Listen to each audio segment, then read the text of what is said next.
देखो क्लास 8 वाला 8 के सभी स्टूडेंट हो। Yes sir. तो यहाँ से देखो पार्ट 1 में तुम रहा है फसल एवं प्रबंध, है ना। फसल एवं प्रबंध है, तो इसके विषय में हम लोग पढ़ेंगे। मेन फैक्ट है उसको जानेंगे। तो सबसे पहले हम ये जानिए कि फसल क्या होता है ना। फसल क्या होता है इसको जानो। एक निश्चित स्थान में, है ना, जैसे मान लो कि खेत हम लोग का इस तरह का होता है। खेत सब बराबरे नहीं होता, कौन ऐसे अड्डा रहता है, कोई कोई लंबा भी खेत हो जाता है ना। किसी किसी का चौड़ा होता है, किसी का बड़ा होता है। फिर यहाँ से एक खेत मेरा ऐसा भी है, कोई खेत ऐसा है ना, इस तरह का। तो ये निश्चित स्थान में जो हम किसी एक ही तरह के प्रकार के पौधे को बोएंगे वो हमारे लिए लाभकारी होगा। जैसे धान का हो गया, अभी धान का सीजन है। अभी धान का फसल देखो, इसमें धान रोपे हैं, किसी में सीता, किसी में स्वर्णा, तो और भी प्रकार का होता है ना। जैसे 64 वाला बोलते हो, कोई मुग्धा फलना, अनेकों किस्म के धान है ना। तो उसको एक ही स्थान, निश्चित स्थान में जो बोते हैं ना एक ही प्रकार के पौधे को, उसी को क्या कहते हैं हम? फसल कहते हैं। क्या कहते हैं उसको? फसल। उसी को हम फसल कहते हैं, फसल। ये कोई जरूरी नहीं कि धान को ही सिर्फ फसल कहते हैं, ये याद रखना। हम इसके स्थान पर यदि फूल के भी पौधे रोपे हैं, फूल के पौधे रोपे, बड़ा होकर के फूल देगा, उस फूल को मार्केट में बेचेंगे तो उससे हमको पैसा आएगा, वह भी फसल हुआ आपका, है ना। वह भी क्या हुआ? फसल। वह भी फसल हुआ। हम गेहूं के फसल को बोए तो वह भी फसल हुआ। तो एक निश्चित स्थान में जब एक निश्चित प्रकार के, एक ही प्रकार के पौधे को बोएंगे तब वो फसल होगा। और अपने आप उग गया कोई घास फूस और कुछ पेड़ पौधा, तो वो फसल नहीं कहलाएगा। समझ में आई? ऐसे तो कहीं जाओ, कहीं बंजर भूमि, जहाँ तहाँ देखो बहुत तरह का घास है, पेड़ पौधा है, क्या वो फसल कहलाता है? वो फसल नहीं, वो अपने आप उग गया, वो कोई फसल नहीं है। तो फसल समझ में आ गया आपको? चल, फसल आप लोग समझ गए। हम लोग नेक्स्ट बात करते हैं विशिष्ट पद्धति, समझे ना। फसल को बोने, फसल को एक साधारण तरीके से उपजाया जाता है। तो उसमें साधारण तरीके से उपजाएंगे तो उतना ज्यादा फसल हमको उपज नहीं हो पाएगा, ज्यादा फायदा हमको नहीं मिल पाएगा। यदि उसको कोई विशिष्ट पद्धति से तकनीकी इस्तेमाल करके उसको उपजाया जाए तो बहुत ज्यादा लाभ होगा, है कि नहीं? तो उसके लिए आपको थोड़ा खर्च पड़ेगा, तकनीक उसमें लगाना पड़ेगा, इसलिए खर्च बढ़ेगा। इसलिए बढ़ती जनसंख्या को देखते हुए, अब देखो कि आपके घर में दो आदमी से बढ़ के 3, 3 से 4 ऐसे आबादी बढ़ते जाए। आपके घर में देखिए छोटे बच्चे का जन्म होता है, फिर आबादी बढ़ते जाता है इस तरह से। लेकिन मृत्यु दर कम है, जन्म दर अधिक है भारत में, और ऐसे तो हर देश में है। जनसंख्या की बढ़ रही तो जन्म ज्यादा हो रहा है, मृत्यु कम। तो बढ़ती जनसंख्या को, सबको तो भोजन चाहिए ना। भोजन तो एकदम जरूरी है, पढ़ाई से भी ज्यादा जरूरी है। बिना खाए पिए पढ़ पाइएगा, खड़े रह पाइएगा, चल पाइएगा, विद्यालय जा पाइएगा? संभव ही नहीं। तो आपका खेत तो नहीं बढ़ रहा है, आबादी बढ़ रही है, खेत नहीं बढ़ रहा है। खेत तो जितना का तितना ही है और कम होते जा रहा है। एक पिताजी मान लीजिए है किसी का, उसको 2 बेटे हैं, तो यदि 10 कट्ठा जमीन है तो 2 बेटे हैं तो दोनों को 5-5 कट्ठा, क्योंकि दोनों को भोजन की जरूरत है ना। खाना तो दोनों को चाहिए, उनके पत्नी को चाहिए, फिर बच्चे हैं, बच्चे को भी चाहिए। तो जमीन क्या हो रहा है? छोटा होते जा रहा है, जमीन का आकार छोटा होता है। तो इसलिए उसी 5 कट्ठे में अब कैसे हम इस्तेमाल करें ताकि हो जाए, सबको खाना पीना पूर जाए। तो उसके लिए उन्नत किस्म के बीज की जरूरत होती है, अच्छा किस्म का बीज जो ज्यादा फसल दे पाए हमको। उसके लिए हमें कोई दवाई की जरूरत होगी जिसको स्प्रे करेंगे, उसको जैसे घास फूस निकालने के लिए और मेहनत करने की, जैसे मजदूरी ज्यादा लग जाता है। हो सकता है कि उस मजदूरी वाले पैसे को बचाने के लिए आप किसी दवाई का इस्तेमाल करेंगे जिससे उससे भी घास फूस खत्म हो जाएगा। जो मजदूरी वाला जो पैसा लगता है, मान लीजिए कि लग जाता 500 रुपया लग जाता है, तो हम दवाई का इस्तेमाल करते हैं तो 100 रुपया में काम जाता है, 400 तो बचत हो गया यहाँ पे। इसलिए विशिष्ट पद्धति का उपयोग करके हम जमीन के आकार जो छोटी होती जा रही है, आबादी बढ़ रही है, इसको आप संतुलन बना सकते हैं। इसलिए तकनीकी का उपयोग करना चाहिए। भारत में जो हरित क्रांति हुआ था उसमें विशेष किस्म के बीज गेहूं का आया था, जिसके कारण ही इतना पैदावार बढ़ा, इसे हरित क्रांति का नाम दिया गया। ऐसा समझ में? उसके विषय, हरित क्रांति के विषय में एक स्पेशल क्लास आप लोग कल ले लेंगे, समझे ना? और हरित क्रांति के बारे में बहुत क्वेश्चन उससे निकाल के रखेंगे, फिर आपको एक दिन स्पेशल बताएंगे हरित क्रांति, याद दिला दीजिएगा, ठीक है ना? अब हम लोग अगला नेक्स्ट बात बताते हैं, फसल के प्रकार। देखिए फसल आप लोग को तो बहुत अच्छे तरीके से बताया है। फसल 3 प्रकार का होता है, खरीफ फसल, रबी फसल, एक जायद फसल, है ना? तो आपको तो ऐसे हंस के बताए थे हम, क्या बताए थे आपको? तो बताए थे कि छाता ओढ़ के बुआई, कम्बल ओढ़ के कटाई, और खरीफ फसल कहलाई। ऐसे करके याद होने के लिए ये इस्तेमाल किया इसका। मतलब कि जैसे देखिए सावन भादों के महीने में धान की रोपाई करते हैं, तो अभी बरसात का समय, छाता ओढ़ के जाते हैं। और दिसंबर महीने में, नवंबर के बाद दिसंबर में धान कटाई होता है।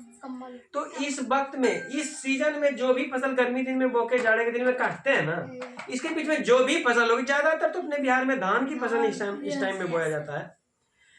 तो इस वक्त, इस टाइम में, इस पीरियड में जो भी फसल बोया जाएगा, सारा का सारा क्या कहलाएगा? खरीफ फसल कहलाएगा। तो आप लोग को ट्रिक याद रहा? छाता ओढ़ के बुआई, कटाई, तो कौन? खरीफ फसल कहलाई। और रबी फसल के बारे में क्या ट्रिक बनाए थे बताइए? रबी फसल आपका नवंबर दिसंबर में बोया जाए, जैसे गेहूं हो गया, मटर, चना, सरसों, ये सब किस में आता है? रबी फसल में। धान की कटाई यानी कि नवंबर दिसंबर में जो बोया जाएगा, और मार्च में, अप्रैल तक में इसको कटाई इसका किया जाएगा, थ्रेसिंग किया जाएगा, इसको हम रबी फसल कहेंगे। रबी फसल के अंतर्गत आपका अभी भी बता दिए, गेहूं, मटर, चना, सरसों, ये सब। अब जायद फसल की हम लोग बात करते हैं। जायद फसल क्या होता है? तो ध्यान से सुनिए, जायद फसल हम उसको कहते हैं कि जिसको हम बोते हैं सीधे पैसे कमाने के लिए। जायद फसल किसको कहेंगे जी? जो हम पैसा कमाने के लिए बोते हैं, तो खाने में इस्तेमाल नहीं करते। यदि करते भी हैं तो कम यूज करते हैं, ज्यादातर उसका उद्देश्य रहता है यही कि पैसा कमाएंगे इसको बेच करके, है ना? जैसे आप ले लीजिए चाय का जो लोग बुआई किया है, चाय तो लोग 1 चम्मच में हो जाता है, 2-4 कप बन गए। Yes sir. क्या हो गया कि? हाँ। यदि चाय का खेती कोई लंबे जगह किया है, चाय का बागानी कृषि में आता है चाय, सब याद रखिएगा। चाय हो गया, कॉफी हो गया, केला हो गया, ये सब बागानी कृषि में आता है ना? इसको रोपन कृषि भी ऐसे बोलते हैं ना, पूरा उसका बागान होता है। तो चाय क्या हो गया? जायद फसल में आता है। क्यों आता है बोलिए? चाय ज्यादातर तैयारी करके क्या करेंगे, उसको बेचेंगे, महंगे दाम में बिकेगा, है कि नहीं? चाय खरीदने जाते हैं दुकान में, आपको देखते 10 रुपये में इतनी सा छोटा सा पुड़िया देता है जी। तो चाय महंगा फसल है। तो सीधे हम पैसे कमाने के लिए जिस फसल को बोते हैं वो क्या कहलाता है? जायद फसल, है ना? क्या कहलाता है? जायद फसल। समझ में आ गया? Yes sir. चलो फसल के प्रकार। जुताई की बात करते हैं। जुताई किसको कहते हैं बताओ?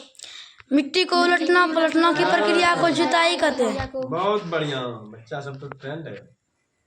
मिट्टी को उलटना पलटना, ये नहीं कि ट्रैक्टर से ऐसे उल्टे पलट जो मिट्टी उखड़ गया नीचे के ऊपर, ऊपर के नीचे से उलट पलट गया तो जुताई हुआ। अब कैसा हूँ आप उसको जोते हैं, आप कुदाले से क्यों ना उसको उल्टा पलटा दो, जुताई हो गया। यस समझे ना? आप खुरपी से भी उल्टा पलटा दिए तो वो भी जुताई हो। हल बैल से कर दिए तो वो भी जुताई हो। समझ में आया?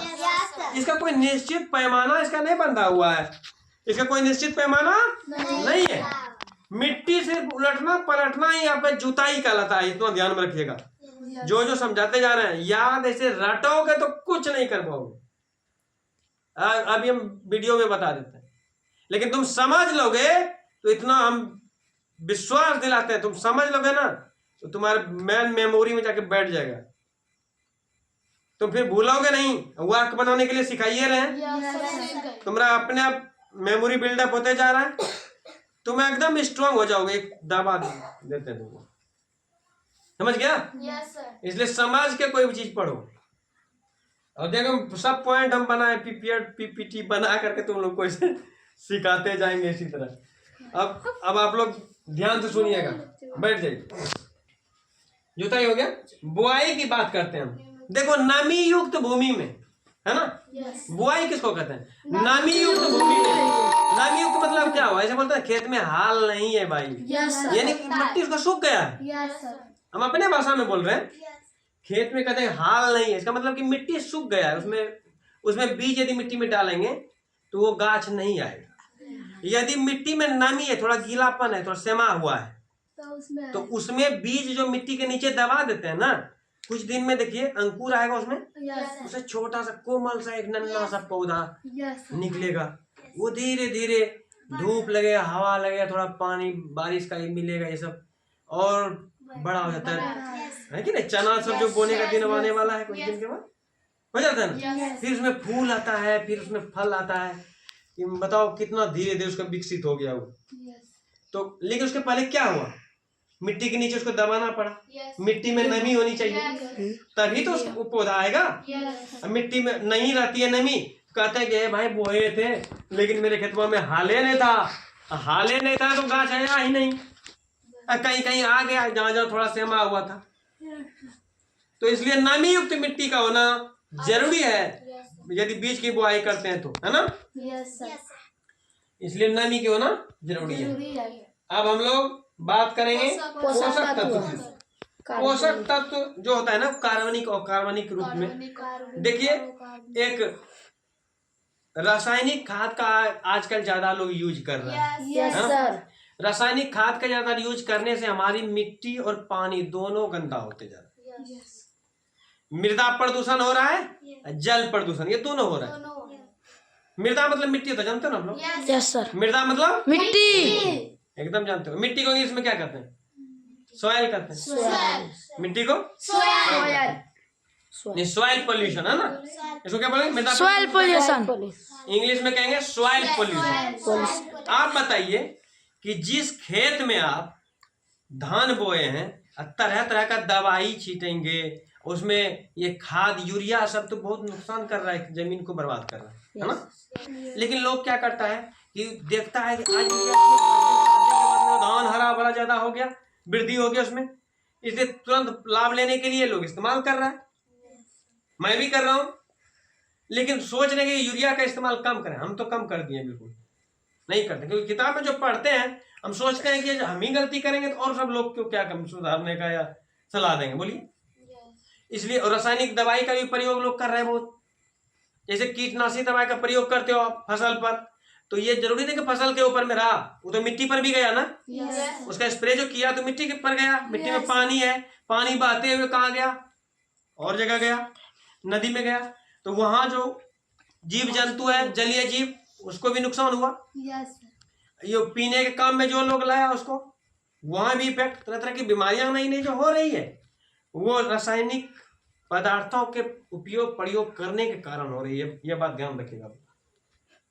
और जब आप इन रासायनिक चीजों का इस्तेमाल नहीं करेंगे तो फसल ज्यादा नहीं हो पाता। ये समस्या एक से एक बढ़ती जा रही है।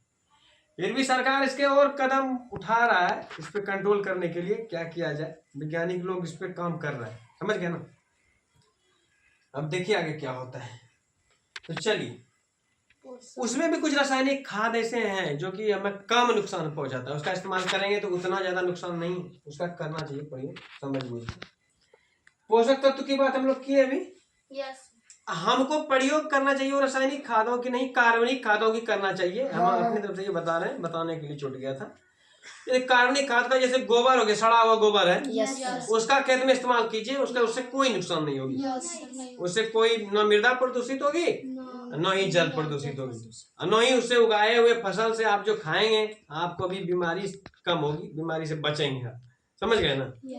लेकिन उतना ज्यादा बताइए, गोबर किसके पास है आज के समय में?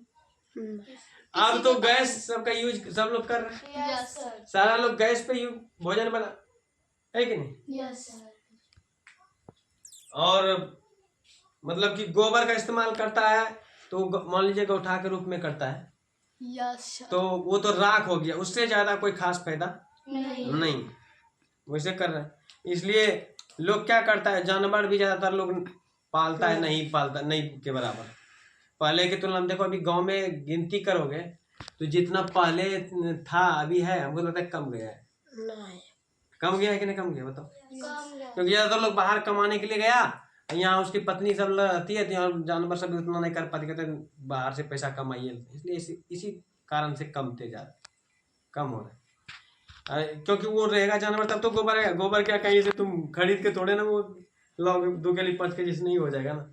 इसलिए इन सारी बातों को समझ गए आप लोग। अब इनसे और भी अगला पॉइंट था, इसको क्लोज किया जाए। और वीडियो यदि पहुंचे आप लोग के पास तो आप लोग लाइक कीजिए, है ना।